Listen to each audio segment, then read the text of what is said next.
Hello folks and welcome back to another episode of Let's Play Suikoden. This is Zel58 and continuing on the story of where we left off. Ted and Tyr are just talking about Tyr's visit, and Ted wants to tell him a secret.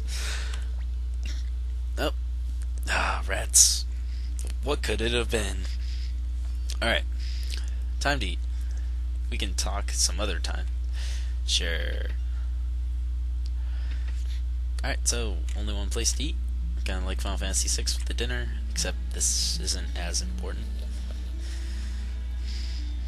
I remember first playing this game, I was kinda like shocked by the movement animation because, you know, up until then you didn't really see it. Just a simple raise of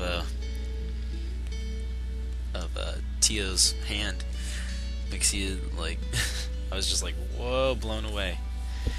And then now I mean, like, this is nothing, but I don't know. 1996, where were you? Ooh. Alright, so Tio's just basically saying that Tyr is in charge and he hopes that all his servants look after his son, and that Ted always is a good friend. Ted's like, I would have been a friend even if you told me otherwise. Anyways.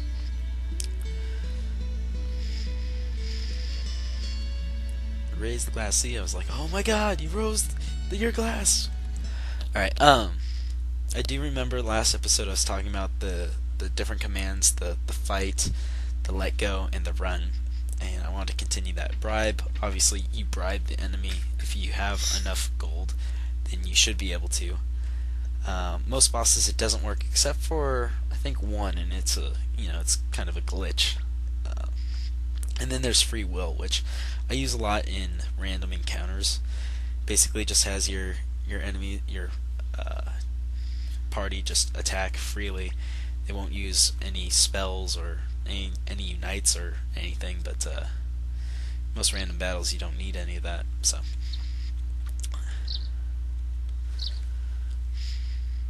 a new day is upon us. And what's gonna happen? Oh, did I wake you up? Good morning. See, young master. It's really hard for me to read this. No, the way the emulator works, I can't really read what they say. Alright, so Gramio finally joins us, and so will Pawn and Cleo, and we have to report to Craze for our first assignment. So, yay, memories!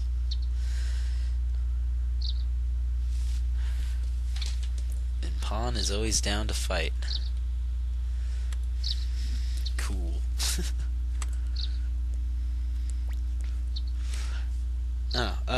I guess breaking him down, Gramio, I think I've said this before, he's just like your average character. He doesn't really have like any amazing stats from what I remember.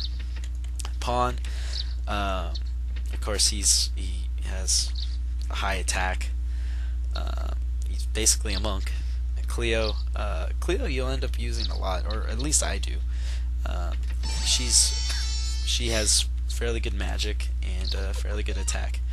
And another aspect of this game is there's 3 different roles every character has. There's short, medium, and long. And short characters can't attack from the back row. You have 2 rows, 3 in the front, 3 in the back. So short characters can't attack from the back, and long characters are better off attacking from the back. Medium characters can go anywhere and not worry about anything. Gramio and Tyr are medium, Pawn short, and Cleo and Ted are long. So, there's that. So, we equip the Fortune Rune onto Gramio, because Pawn already has the Boar Rune, Cleo's about to get her rune, Ted already has a rune, and the main character will get his rune, will get a rune, in the not too far future. Not too distant future, rather. So, I mean, we can unequip it from Gramio later, but right now he seems like the best candidate, especially since he's gonna be in your party a lot. Him and Cleo. But like I said, Cleo's about to get hers. So. Alright, so our first mission is to go see LeCant. LeCant? I remember hearing what her name is, like the actual pronunciation. I kind of forget right now. Anyways.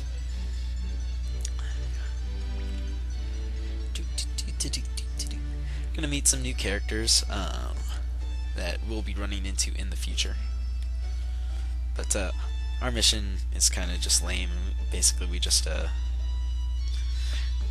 we just need to go to this island, which we can't get to by ship, so we're going to take a dragon, which is cool. But you know, like nothing too exciting. We just need to go get some readings. Whoop-de-doo.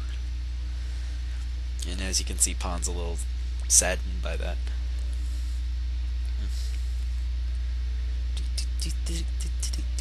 But I mean, what do you expect? It's the first, you know, mission in the game, basically, and isn't going to be hugely exciting.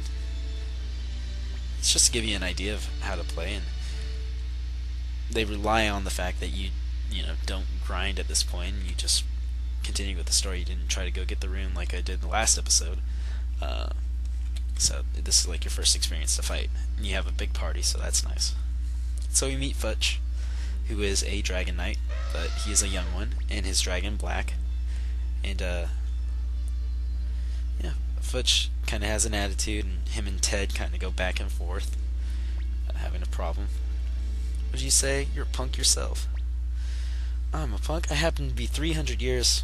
What? Interesting. He called me a punk. Well, okay, Michael J. Fox, what is this, Back to the Future? He didn't call you chicken. Calm down. Okay, okay. Oh, clever. He has a basket. That's how we all fit in. Yeah, couldn't imagine 6 people trying to get on that dragon.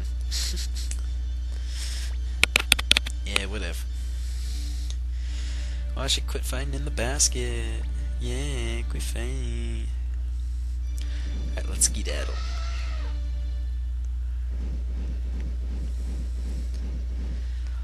Alright.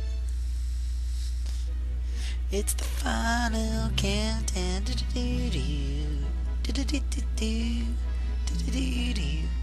Of course, we don't see us in a little basket on his back. No, that'd be too convenient. Once again, that was like impressive back in the day, which was a Wednesday, by the way. And so we arrive at the island, and Futch is gonna wait for us here, but he isn't gonna wait too long. Now, there isn't a time limit, so nothing to worry about. This place is pretty straightforward. There really isn't any surprises. And so let me see if I can show off the boar rune right away. Show you Pon's rune. It's a rare rune, not that rare. Basically, the way that runes work out is your character can only equip 1 rune, and there are 27 true runes, and there's true runes which are one of a kind, which grant the bearer the ability to live forever, unless they're killed. And then there are runes which are just basic, everyday common runes that just grant you the magical abilities. And Pon's isn't one that allows him to live forever, but it is still a rare rune. And that's the boar rune. He just beats the crap out of whoever. Does 50 damage, which is decent for level 1. So he also has a unite, which I'll try to show in the next fight. Unites are pretty rare too. Basically, it depends on what characters you use. I think there's only like 30 or so unites in this game out of all the characters that you can get. Some are great, some aren't so. And yeah.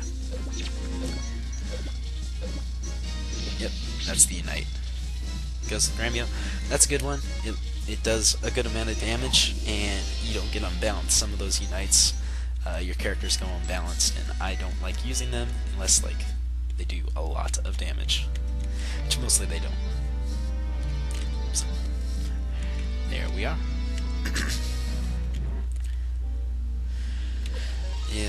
him go. Alright, alright, alright. And what do we have here? Leather coat. I think I'm gonna give that to Cleo.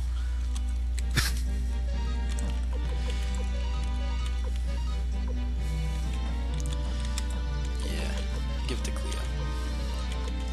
Ultimately, you want to make sure that Gremio, Tyr, and Cleo are getting the equipment. Because Pawn will be okay, and Ted will be okay. I'll just leave it at that. And it looks like we ran into a new person.